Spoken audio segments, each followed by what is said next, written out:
हरे कृष्णा। राधे राधे प्यारे भक्तों, आप सभी को कार्तिक पूर्णिमा की असंख्य शुभकामनाएं।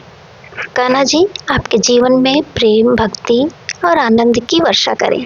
आज हम सुनने जा रहे हैं कार्तिक मास महात्म का अंतिम अध्याय, अध्याय 30 और इसके साथ कार्तिक पूर्णिमा की विशेष कथा। और जैसा कि हमने कहा था, कल से मार्गशीर्ष मास के पहले दिन से आप हमारे चैनल पर प्रतिदिन मार्गशीर्ष महीने की दिव्य कथाएं भी सुनेंगे।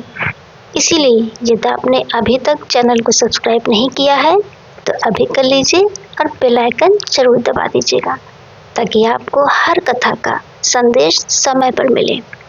कार्तिक मास महात्म का रहस्य। भक्तों, कार्तिक मास की कथाएं जो नैमिषारण्य में 88,000 ऋषियों को सुनाई गई, उन्हें सूत जी महाराज ने कथा रूप में प्रस्तुत किया है। लेकिन इसके पीछे एक गहरा उद्देश्य था। भगवान वेद व्यास जी ने सूत जी के धर्म, श्रद्धा और ज्ञान के संस्कार को देखकर उन्हें अपना शिष्य बनाया। हालांकि सूत जाति क्षत्रिय पिता ब्राह्मणी माता से उत्पन्न मानी जाती है, लेकिन प्राचीन समय में वर्ण केवल कार्य और गुण से निर्धारित होता था, जन्म से नहीं। सूत जी का मुख्य कार्य था इतिहास लिखना, स्तुति और कीर्तन करना, यात्राओं में सारथी रहना। वेद अध्ययन का अधिकार भले सीमित था, पर पुराण विद्या उनके माध्यम से ही जन जन तक पहुंची। यही कारण है कि पुराणों को लोक वेद कहा गया, जो हर किसी के जीवन में मार्गदर्शन देता है। नैमिषारण्य का महान यज्ञ और पुराण कथाओं की शुरुआत नैमिषारण्य में 1000 दिनों तक यज्ञ आयोजित हुआ था। यज्ञ की दैनिक क्रियाओं के बाद समय बच जाता था और यज्ञकर्ता स्थान छोड़ नहीं सकते थे। इसीलिए ऋषियों ने निर्णय लिया, शेष समय में सूत जी से पुराण सुना जाए। सूत जी द्वारा बोले गए प्रत्येक शब्द में इतनी भक्ति, वात्सल्य और ज्ञान था कि सभी ऋषियों के रोम रोम पुलकित होते थे। इसी कारण उन्हें नाम मिला रोमहर्षण, जिसकी कथा सुनकर रोमांच हो जाए।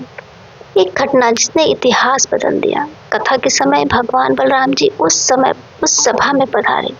सभी ऋषि मुनि खड़े होकर प्रणाम करने लगे, लेकिन रोमहर्षण जी अपनी व्यासपीठ से नहीं उठे, क्योंकि व्यासपीठ पर बैठा हुआ व्यक्ति केवल श्रोता और भगवान को प्रणाम करता है। पूजा के समय किसी और को प्रणाम करना अनुचित माना गया है, परंतु बलराम जी ने इसे अपमान समझ लिया और क्रोध में आकर उन्हें अस्त्र से निःशेष कर दिया। सभा स्तब्ध हो गई। सभी ऋषियों ने कहा, हे बलराम, आपने एक विद्वान, वेद पारंगत, पुराणिक, ब्रह्मा वर्चस्वी पुरुष की हत्या कर दी। ये ब्रह्म हत्या का दोष है। बलराम जी शोक में डूब गए। उन्होंने प्रायश्चित स्वीकार किया, तीर्थों में भ्रमण, तप, दान और क्षमा याचना। तब ऋषियों ने उन्हें उग्र श्रवण, सूत जी के पुत्र को व्यासपीठ पर आसीन कर दिया और पुराण कथा का प्रवाह फिर से प्रारंभ हुआ। ये घटना प्रमाण है, सम्मान जन्म से नहीं, गुण, ज्ञान और व्यवहार से मिलता है। कार्तिक पूर्णिमा का दिन भगवान शंकर, श्री हरि और माँ तुलसी तीनों की कृपा बरसाने वाला दिवस है। आज के दिन दीपदान, जल तीर्थ स्थान, तुलसी पूजन, हरि नाम संकीर्तन विशेष फल देता है। जो भक्त आज के दिन दीप या दान करता है, उसका पुण्य अनंत गुना हो जाता है। यदि आपको आज की कथा में ज्ञान मिला, भक्ति का भाव जागा हो, तो इस प्रेम को आगे बढ़ाइए।